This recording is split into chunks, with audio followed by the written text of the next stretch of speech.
오늘의 말씀은 사도행전 5장 38절에서 42절까지 말씀입니다. 봉독하겠습니다. 이제 내가 너에게 말하노니 이 사람들을 상관하지 말고 버려두라. 이 사상과 이 소행이 사람으로부터 났으면 무너질 것이요 만일 하나님께로부터 났으면 너희가 그들을 무너뜨릴 수 없겠고 도리어 하나님을 대적하는 자가 될까 하노라 하니 그들이 옳게 여겨 사도들을 불러들여 채찍질하며 예수의 이름으로 말하는 것을 금하고 놓으니 사도들은 그 이름을 위하여 능욕받는 일에 합당한 자라 여기심을 기뻐하면서 공의 앞을 떠나니라. 그들이 날마다 성전에 있든지 집에 있든지 예수는 그리스도라고 가르치기와 전도하기를 그치지 아니하리라. 아멘. 구조선, 오늘 구조선이 되라는 제목인데요. 구조선 여러분 잘 아실 것입니다. 구조선은 해상에서 재난을 당해서 위기에 빠졌을 때 배나 그 사람을 구하는 그 배가 바로 구조선이죠. 우리가 바다에 나가서 배를 타고 재난을 당할 수 있는 확률이 그렇게 크지 않습니다. 하지만 해상 재난 이상으로 곳곳에서 다양한 재난들을 우리는 경험합니다. 여러분 한번 상상해 보시기 바랍니다. 여러분이 배를 타고 낚시를 갔다고 생각해 보십시오. 한참 낚시를 하고 있는데 갑자기 폭풍이 휘몰아치고 거센 파도가 덮칩니다. 배는 산산조각이 났어요. 여러분 혼자 이 바다에 빠져 있습니다. 그나마 간신히 나무 조각 하나를 발견해서 아슬아슬하게 그 나무 조각을 붙잡고 물 위에 떠 있습니다. 누군가가 구해주지 않으면 죽을 상황이에요. 그런데 그렇게 버티는데 다행히 멀리서부터 배 한 척이 오죠. 그리고 그 사람을 발견해요. 여러분을 발견합니다. 그리고 그 배에서 여러분에게 밧줄을 집어 던집니다. 여러분들은 선택할 수 있습니다. 그냥 이 나무 조각을 붙잡고 계속 있든지 아니면 그 구조선에서 던진 밧줄을 붙잡고 구조선을 타든지. 자, 구조선에서는 뭐라 그래요? 빨리 그 나무 조각 버리고 이 밧줄을 잡으라고 소리소리 치겠죠. 물론 대부분 밧줄을 잡아서 구조선에 탑승하고 결국 살아날 것입니다. 그러나 아무리 나무 조각 버리고 밧줄을 잡으라고 설득을 해도 어르고 달래도 끝까지 나무 조각만 붙들고 있는 사람들도 있다는 거죠. 어리석게도. 그 나무 조각이 아까울 수도 있고 또는 구조선에서 던진 밧줄이 못 믿어올 수도 있는 거예요. 여러분들은 그 말이 안 돼요. 어떻게 그럴 수 있습니까? 그런데 지금 실제로 일어나는 일입니다. 근데 여러분 아무리 아까운 나무 조각이라도 과감히 버리고 구조선에서 던진 밧줄을 붙잡아야 합니다. 아까워하는 나무 조각을 유추해 보자면 뭘까요? 지금으로 말하면 돈일 수도 있고 내 명예일 수도 있고 내 아파트일 수도 있고 건강일 수도 있고 재능일 수도 있고 내 자식들일 수도 있고 내 남자친구, 내 여자친구일 수도 있죠. 여기서 구조하러 오신 분은 누굴까요? 예수님이죠. 예수님이 십자가에 죽으시고 부활하셔서 우리를 구하러 오신 것입니다. 밧줄을 던지셨어요. 이제 여러분들이 그토록 의지하던 그 목매던 그 나무까지, 여태까지 여러분을 생존케 했던, 여러분이 우선순위로 여겼던 그 나무까지를 다 버리고 예수님 던지신 그 밧줄을 붙잡는 거예요. 그것이 바로 구원이죠. 그런데 정말로 아슬아슬하게도 사람들이 모두 다 그 밧줄을 붙잡지는 않더라는 거예요. 그 나무까지 이거 붙잡아야지. 못 믿어. 저거 여기 끊어질 것 같고 저게 왠지 나를 살릴 것 같지 않고 내 재물, 내 재능, 내 건강, 내 거 잃어버릴 것 같아. 그러니까 구조선에 탑승하지 않는 겁니다. 그냥 가라고. 난 여기 이거 붙잡고 살겠다고. 여러분 평생 살 수 없습니다. 저체온증으로 그냥 죽는 거예요. 우리가 기억해야 할 것이 있습니다. 교회는 재난을 당해 위기에 빠진 사람들의 생명을 살리는 구조선입니다. 그런데 명심해야 될 것은 교회를 구조선으로 여겨야 되는데 구조선이라는 게 긴박하잖아요. 그죠? 지금 생명을 다루는 건데 교회를 유람선쯤 생각하시는 분들이 있어요. 구조선과 유람선이 다른 것은 여러분이 잘 아실 것입니다. 호화 유람선을 타고 크루즈 여행을 하면 정말 편안하겠죠. 커다란 배 안에 있는 그 모든 것이 다 공짜랍니다. 놀고 싶으면 놀고, 자고 싶으면 자고, 배고프면 아무거나 아무 때나 먹을 수 있고. 지루하잖아요. 배 아니니까 혹시라도 그러면 수영도 하고, 운동도 하고, 극장도 가서 영화도 보고, 공연도 즐기고. 모든 것이 다 배 안에서 해결된답니다. 바쁠 것도 없고, 자기가 원하는 대로 시간을 보내고 푹 쉴 수 있다죠. 게다가 항구 도시에 딱 정박을 하면, 그러면 그 가이드의 안내에 따라서 관광도 할 수 있답니다. 이렇게 얼마나 크루즈 여행 좋습니까? 근데 교회를 이런 유람선으로 생각하는 사람들이 있습니다. 자신을 그 유람선의 승객처럼 생각하고 교회에서 최상의 서비스를 요구합니다. 교회가 자신의 필요를 채워줄 것을 요구하고 주일마다 예배를 통해서 거룩한 엔터테인먼트를 요청하죠. 또 자기가 타고 있는 배에 최상의 서비스를 안 해줘, 자기한테. 그러면 유람선을 갈아타죠. 또 그죠? 더 호화로운 유람선으로 갈아탑니다. 교회는 결코 유람선은 아닙니다. 교회는 유람선이 되어서도 안 됩니다. 교회는 하나님께서 잃어버리신 영혼을 구원하라는 임무를 맡겨주신 구조선이에요. 구조선이 구조는 안 하고 유람만 한다면 이 땅에 살아날 사람이 없겠죠. 그래서 구조선은 항상 긴박함이 있어요. 긴장감이 있어요. 늘. 한가롭게 유람하려면 물에 빠져 죽는 사람들에게 관심조차 없습니다. 교회가 구조선이 아니라 유람선이 되어버리면 교회의 존재의 이유가 없는 것이죠. 어느 바닷가에 물에 빠진 사람들을 용감하게 구조하는 구조대가 있었습니다. 이런 구조대 TV에도 한번 나왔죠. 뭐 드라마로도 나오고. 구조대여서 살아난 사람들이 많았습니다. 그러니까 이 사람들이, 이 구조대원들이 너무 고마운 거예요. 그래서 너무 감사해서 이제 구조대원들이 편히 쉴 수 있도록 구조대 사무실에다가 멋지게 사무실도 만들고 소파도 갖다 놓고 침대도 갖다 놓고 냉장고도 구비해 놓습니다. 시간이 흐르면서 더 많은 사람들이 구조되면 될수록 그곳은 더 고급스럽게 꾸며지고 만들어졌습니다. 날마다 거기에 파티가 열렸습니다. 사람들끼리 강한 유대감이 생겼습니다. 그리고 그곳에 아무나 들어오지 못하게 만들었어요. 회원제로 만든 거죠. 그렇게 세월이 지나면서 급기야 늘 사람들이 모여 술 마시고 즐기고 노느라 이곳이 어떤 곳인지, 뭐 하는 곳인지 그 정체성을 잃어버립니다. 사람들이 물에 빠져 죽어가는데도 구조대 사무실이라는 편말이 무색하게 흥청망청 클럽이 되어버렸습니다.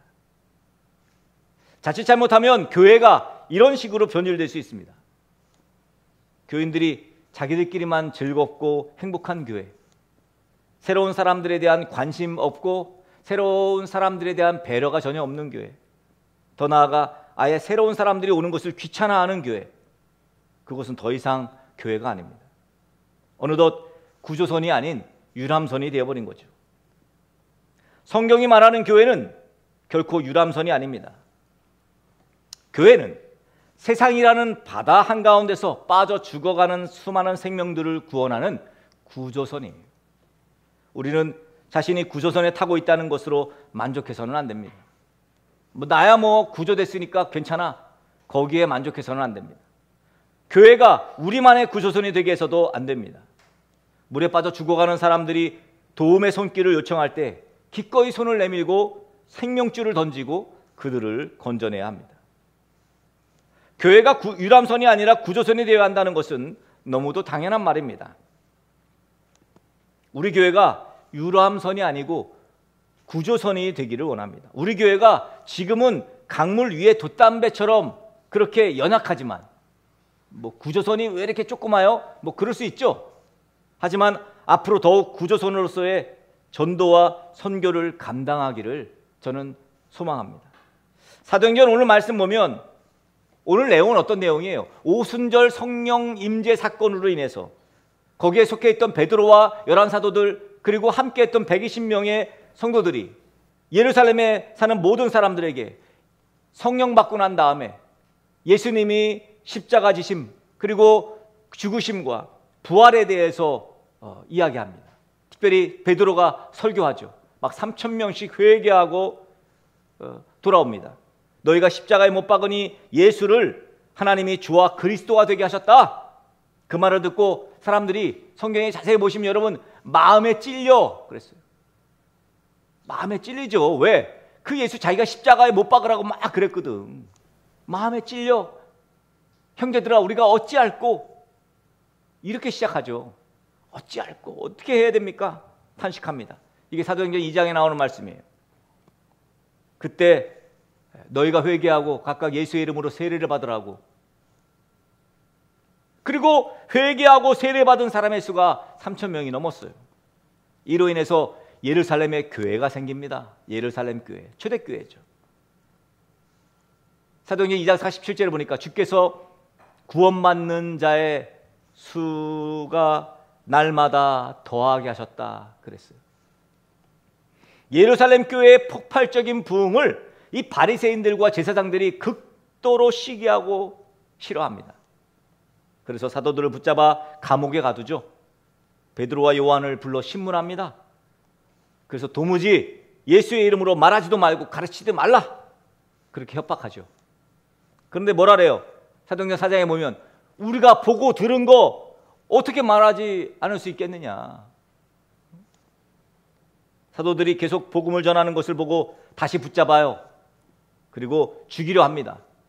그런데 무리들이 무서운 거예요. 그리고 채찍질하고 예수의 이름으로 말하는 것을 금지시킨 후에 석방해요. 그러나 사도들은 오늘 말씀 보니까 자신이 예수님을 위하여 능욕받는 것을 오히려 기뻐하면서 공의 앞을 떠납니다. 그리고 날마다 성전에 있든지 집에 있든지 예수는 그리스도라고 가르치기와 전도하기를 그치지 아니하였다. 그렇게 오늘 말씀하고 있습니다. 예루살렘 교회는 모이는 교회예요. 열심히 모이던 교회. 그러나 예루살렘 교회의 부흥은 저절로 된 것이 아니라는 것을 여러분 아셔야 됩니다. 날마다 성전에 모여서 기도하고 전도하였고 사람들로부터 칭찬받는 삶의 모습을 보였다는 거죠. 자, 이런 모습을 대다수의 사람들은 싫어했어요. 예루살렘 교회를 향한 압박이 점점 심해졌습니다. 핍박이 심해졌어요. 스데반이 복음을 증거하다가 공회로 붙잡혀가서 그들에게 복음을 전하다가 돌에 맞아 죽는 사건이 벌어집니다. 스데반이 순교당할 때 현장에 있었던 사울, 스데반이 죽는 것을 마땅히 여겼다 그랬어요. 사울이 예수님 믿는 사람들 잡으러 다메섹으로 가다가 다메섹 도상에서 부활하신 예수님을 만납니다. 그리고 예수님 믿고 변화되어서 사울이 바울이 돼요. 그렇게 이방인들에게 복음 전하는 구조대원이 된 것입니다. 사도 바울이. 그리고 오늘날까지 수많은 구조대원들을 길러낸 거예요. 사도 바울이. 저와 여러분 역시 등대호라는 구조선을 탔습니다.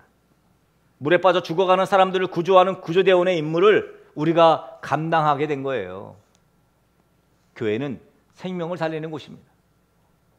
생명을 살리지 않는 교회라면 거긴 교회가 아니에요. 마찬가지로 우리들 역시 생명을 살리는 사람입니다. 우리는 생명을 살리는 사명을 우선 감당해야 합니다. 전도해야 하는 게 우선이죠. 생명을 살리기 위해서 뭐 해요? 재정을 투자하는 거예요. 생명을 살리기 위해서 뭐 해요? 재능을 키우는 거죠. 재능이라는 거 여러분이 가지고 있는 재능이 다양하십니다만 그거는요 구조할 때 쓰라고 있는 재능이에요. 유람할 때 쓰는 재능이 아니에요. 여러분 혹시 돈이 있으세요? 여러분이 있는 돈 유람할 때 쓰는 돈이 아닙니다. 구조할 때 쓰는 돈이에요. 만약 여러분들이 그렇지 않았다면 제가 볼 때는 1000년 정도 살게 하셨을 것 같아요. 근데 이 100년 정도 살게 하신 건요 긴박하다는 거예요. 지금 여러분이 구조하지 않으면, 우리가 구조하지 않으면 구조받을 수 없다는 거예요. 사람들이. 여러분 대제사장과 사두개인 당파 사람들이 사도들과 베드로와 요한을 붙잡아요. 신문합니다. 도무지 예수의 이름으로 말하지 마. 가르치지도 마. 여러분 지금은 이런 협박은 없잖아요. 근데 이 사람들 그 협박 속에도 우리가 보고 들은 걸 어떻게 말하지 않고 어떻게 가르치지 않겠습니까? 우리가 보았는데, 우리가 봤는데, 우리가 들었는데. 사도 바울이 그렇게 목숨을 건 이유가 뭐겠어요? 예수님을 만났거든요. 오늘 본문에서 또 뭐라 그래요? 대제사장과 그 무리들이 사도들을 불러들여 채찍질을 했어요. 예수의 이름으로 말하는 걸 금했습니다. 근데 사도들은 오히려 예수님의 이름으로 능력받는 거, 채찍질 당하고 능력받는 거, 창피당하고 그러는 거 말이에요. 자존심 상하는 거. 여러분 예수 구조하다 보면 자존심도 상해져요. 참 희한하게. 근데 그런 거 아랑곳하지 않았다는 거예요. 오늘 42절에 보세요. 그들이 날마다 성전에 있든지 집에 있든지, 이 말은 어디에 있든지 이거예요. 어디에 있든지 예수는 그리스도라고 가르치기와 전도하기를 그치지 않았다는 거예요. 참 대단하지 않습니까? 사실 우리는 마음만 먹으면 마음껏 전도할 수가 있습니다. 마음을 안 먹어서 그래요. 우리는 예수님이 그리스도라고 가르치는 것 때문에 능력을 당하거나 감옥에 갇히는 일은 없잖아요. 그런데 우리는 안 하고 있습니다. 물에 빠져 허우적대고 있는데 구조선을 타고 있는 우리가 그들을 구조하지 않고 있는 거죠. 우리가 구조해야 하는 분들 중에는요, 시간이 얼마 남지 않은 분들도 있어요. 구조할 시간이 얼마 없는 분들도 있다니까요. 여러분, 내가 다른 이의 생명을 살리는 데 역할을 한다는 것이 얼마나 놀라운 일인지 아십니까? 교회를 통해서 생명을 살리는 사명을 감당해야 합니다.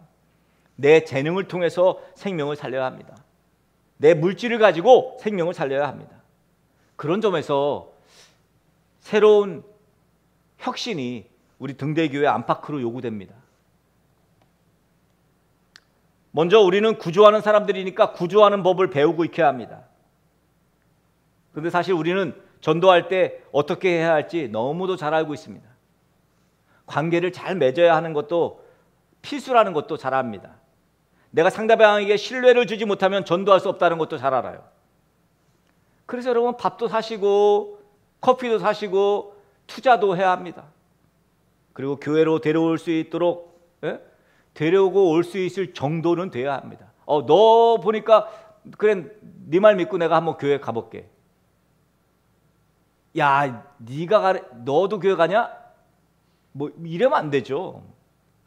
그래서 매주일마다 믿는 이의 수가 더해가는 교회, 구조선의 기능을 충실히 감당하는 교회. 또 한 명 살렸어. 또 한 명 살렸어. 그게 바로 믿는 이의 수가 더해져가는 거죠. 그래서 구조선으로서의 그 기능에 충실한 그러한 우리 등대교회와 또 등대교회 성도들 되어지기를 예수 그리스도의 이름으로 간절히 축복합니다.